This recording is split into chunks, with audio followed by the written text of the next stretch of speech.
Smart city. What is smart city? हम लोग smart city की वेबसाइट पे ही जाके स्मार्ट सिटी का बारे में जान के लेते हैं। इस वेबसाइट पे हमें स्मार्ट सिटी के बारे में सभी जानकारी मिल सकती है। आप यहाँ पे देख सकते हैं ना, अबाउट स्मार्ट सिटी। और अगर आपने देखे थे तो व्हाट इज स्मार्ट सिटी, तो फिर आपको इधर पता चल सकता है कि व्हाट इज स्मार्ट सिटी। हाँ, स्मार्ट सिटी की यूनिवर्सली एक्सेप्टेड ऐसी डेफिनेशन नहीं है। मतलब हर एक कंट्री में वो अलग अलग हो सकती है। अलग अलग शहरों में या अलग अलग इंसान के मन में स्मार्ट सिटी की डिफरेंट डेफिनेशन हो सकती है। तो जनरली एक शहर में कौन सी सुविधा होनी चाहिए, इसकी जानकारी हमें इस वेबसाइट पे या फिर हमारे इस पेज पे मिल सकती है। वो है मतलब पूरे सा पानी, निरंतर या कंटिन्यूस बिजली, स्वच्छता, सॉलिड वेस्ट मैनेजमेंट, किफ़ायती मकान, खासतौर पे गरीबों के लिए, पर गरीब बाय कर सके ऐसे किफ़ायती मकान, अच्छा पब्लिक ट्रांसपोर्ट, सब नागरिकों की सुरक्षा, अच्छी शिक्षा का अवसर मिल सके और सभी नागरिकों की स्वास्थ्य की देखभाल हो सके, ऐसे शहरों का निर्माण भारत सरकार को करने का है। हम लोग यहाँ पे एक स्मार्ट सिटी का मॉडल देख सकते हैं। ऑब्वियसली ये एक सिर्फ मॉडल ही है। अब हम लोग जान के लेते हैं कि हमें स्मार्ट सिटी की जरूरत क्यों है। हम एक वीडियो के जरिए जान के लेते हैं कि हमें स्मार्ट सिटी की जरूरत क्यों है। वो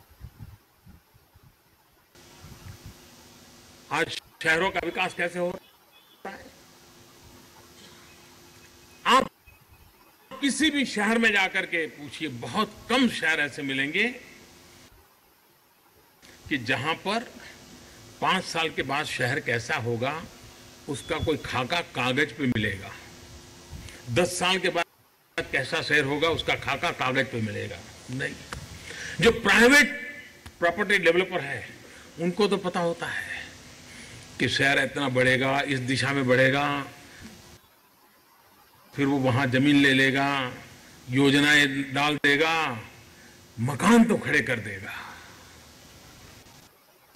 लेकिन जिंदगी जीने योग्य व्यवस्थाएं पहुंचती नहीं है। न रोड बनता है, न बिजली पहुंचती है, न ड्रेनेज की व्यवस्था होती है। और लोग आते हैं, पैसे देकर के मकान भी लेते हैं, बाकी व्यवस्थाएं होती नहीं। क्यों?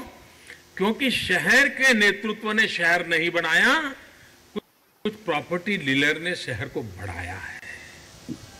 ये जो मिसमैच है, उस मिसमैच को बदलना है। शहर कैसा बढ़ेगा, कब जाएगा, कहां, किस रास्ते आगे बढ़ेगा, वेस्ट में बढ़ेगा कि ईस्ट में बढ़ेगा, समाज के छोटे से छोटे व्यक्ति के लिए भी उसमें क्या जगह होगी, ये प्लान जब तक शहर का नेतृत्व दीर्घ दृष्टि के साथ नहीं करता है, ये स्थिति बनी रहेगी।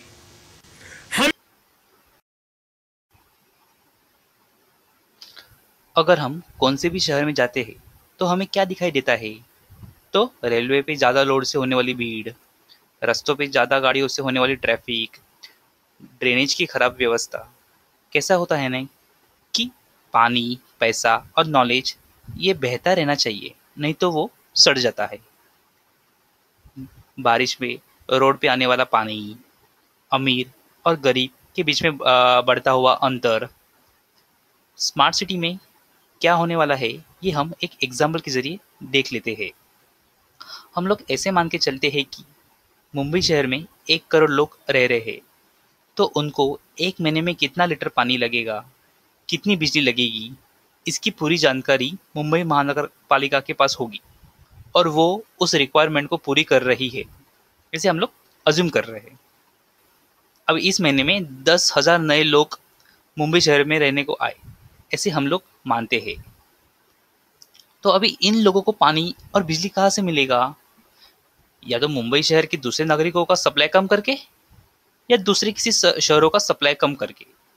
स्मार्ट सिटी में क्या होने वाला है कि शहर के नेतृत्व पहले पानी, बिजली, रोड जैसी नेसेसरी चीज उपलब्ध कर देंगे और उसके बाद नए मकान बनाने को परमिशन दे देंगे। तो स्मार्ट सिटी में शहर के नेतृत्व डिसाइड करेगी कि शहरों का विकास किस दिशा में होना चाहिए। वो स्मार्ट सिटी की व्यूह रचना एसपीवी डिसाइड करने वाली है। एसपीवी क्या-क्या काम करेगी, शहर कैसे होना चाहिए, इसकी प्लानिंग, उसके लिए लगने वाला फाइलिंग प्रोसेस और गवर्नमेंट से अप्रूवल, शहरों के लिए निधि जमा करना, शहरों का विकास मॉनिटर करना, इन शॉर्ट शहरों का विकास करना और वो शहर मेंटेन करना। पर एक्चुअली क्या है ये एसपीवी? हर एक स्मार्ट सिटी में एक एसपीवी होने वाला है। इस एसपीवी का नेतृत्व एक फुल टाइम सीईओ करने वाला है। एसपीवी के बोर्ड पे केंद्र सरकार, राज्य सरकार और उस महानगर पालिका के नॉमिनीज होंगे।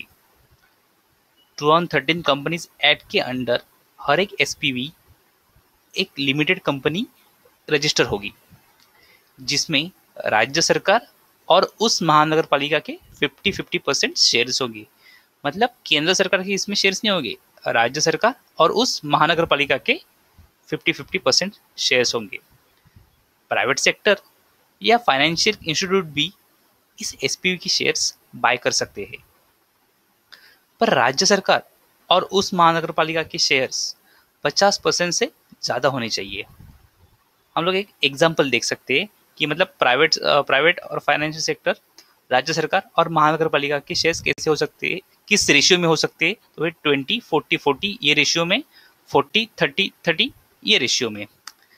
मतलब जितने शेयर्स राज्य सरकार के पास है उतने ही शेयर्स महानगर पालिका के पास होने चाहिए, और राज्य सरकार और उस महानगर पालिका के पास 50% से ज़्यादा शेयर्स होने चाहिए, जिससे कि बहुमत सरकार के पास ही रहेगा। अभी एसपीवी के लिए फंड कैसे जमा किया जाएगा? पहला तो बात हम लोग ने पिछले वीडियो में ही देखा, वो है कि राज्य सरकार और वो महानगर पालिका एसपीवी की शेयर्स प्राइवेट कंपनीज को या फिर फाइनेंशियल इंस्टीट्यूट्स को बेच करके फंड जमा कर सकते हैं। वैसे ही वो बॉन्ड, रेंट, लोन, इस सभी टूल्स के माध्यम से भी फंड जमा कर सकते हैं।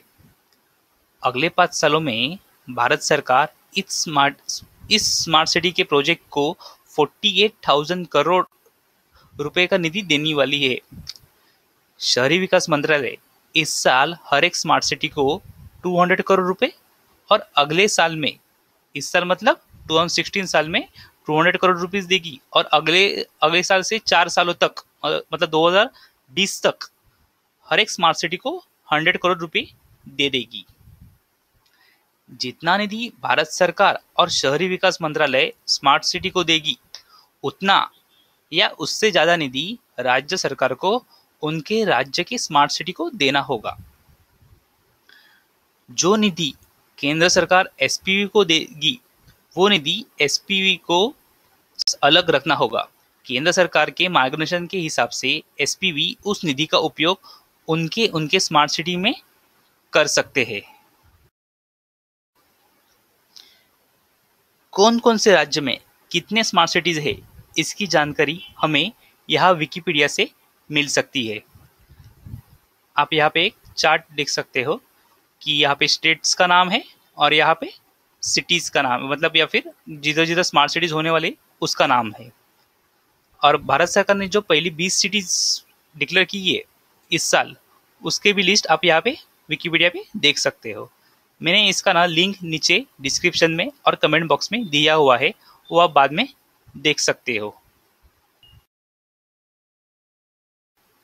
अगर आप देख सकते हो तो फिर लुधियाना जो पंजाब में है वो यहाँ पे दिखाई नहीं दे रहा है।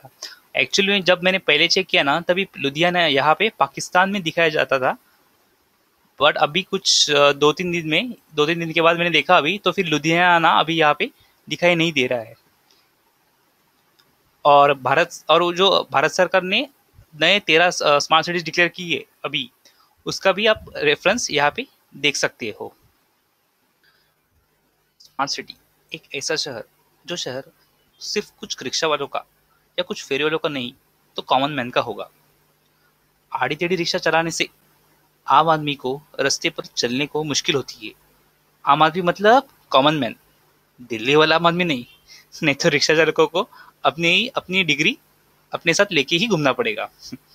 एनीवेज, तो रिक्शा चालक ऐसा क्यों करते हैं? उन्होंने रूल्स तो फॉलो करने चाहिए। कैसा होता है कि जब रिक्शा की संख्या हमारे शहर में बढ़ती है, तब रिक्शा चालकों का मुनाफा कम होता है और ज़्यादा पैसे कमाने के लिए वो रिक्शा की ज़्यादा राउंड मारता है। नहीं, उनका ज़्यादा पैसा कमाना गलत है, ऐसा मैं नहीं बोल रहा हूँ, पर उन्होंने डिसिप्लिन मेंटेन करना चाहिए। एक और बात, शहर में कितने रिक्शा होने चाहिए, इसका भी फैसला शहर के नेतृत्व ने ही लेना चाहिए। रिक्शा चालक को एक फेरी में या एक राउंड में कितने पैसे मिलते हैं, वो देखने का, शहर में महंगाई कितनी है, वो देखने की, और रिक्शा चालक या मालक को 20 राउंड के बाद कितने पैसे मिलेंगे, 25 राउंड के बाद कितने पैसे मिलेंगे, ये कैलकुलेट करके डिसाइड करने का कि एक दिन में रिक्शा चालक ज़्यादा से ज़्यादा कितने राउंड लगा सकता है। वैसे ही रिक्शा और बस का बैलेंस मेंटेन करने के लिए 10 रिक्शे के पीछे एक बस, ऐसा फॉर्मूला हम यूज कर सकते हैं। क्योंकि सभी को तो रिक्शा तो परवड़ नहीं सकती ना, सभी तो नहीं रिक्शा यूज कर सकते ना। हमें बस को भी मेंटेन कर, रिक्शा और बस का रिलेशन भी मेंटेन करना है, बस की भी संख्या होनी चाहिए। हम यहाँ पे एक मॉडल देख सकते हैं। आप ये बिल्डिंग के नीचे शॉप्स, ये जो फुटपाथ है वो देख सकते हैं, और ये रोड वो भी आप देख सकते हैं। जब कोई भी आदमी इस दुकान में, जो मैंने जो नीचे गाले दिखाए ना, हाँ, उस दुकान में शॉपिंग करने के लिए आते हैं, तो वो अपनी गाड़ी यहाँ यहाँ पार्क करता है, जिससे रोड कम होके ट्रैफिक बढ़ती है। स्मार्ट सिटी बनाते समय हमें ऐसे छोटे छोटे चीजों को भी महत्व देना पड़ेगा। हमें एक ऐसे शहर का निर्माण होना चाहिए, ऐसा शहर होना चाहिए कि किसी भी व्यक्ति को सभी जरूरत की चीजें उसे उसके घर के पास ही उपलब्ध हो। हर एक 1000 या 2000 आदमी के पीछे एक स्कूल, हॉस्पिटल, अग्निशामक दल, सिनेमा हॉल, पार्किंग, गाड़ी के लिए पार्किंग, बच्चों के लिए ग्राउंड, स्विमिंग पूल, मार्केट इत्यादि चीजें होनी चाहिए। पास में या शहर के हर एक वार्ड में मार्केट होने से रेलवे स्टेशन के बगल में होने वाला ट्रैफिक कम होगा। वार्ड मतलब एक वार्ड से हम एक नगर सेवक चुनते हैं ना, वो वाला वार्ड की मैं बात कर रहा हूँ। स्मार्ट सिटी का निर्माण करते समय कुछ चीज़ों का हमें ध्यान रखना पड़ेगा। जैसे कि हमें पता है ना, चाइना में घोस्ट सिटी है, वैसे ही ये जो हम जो स्मार्ट सिटी बना रहे हैं ना, वो स्मार्ट सिटी वैसे बननी नहीं चाहिए। वैसे ही अमीर लोग इस स्मार्ट सिटी का उपयोग टैक्स बचाने के लिए यूज नहीं करेंगे, इसका भी ध्यान हमें रखना होगा। Thank you.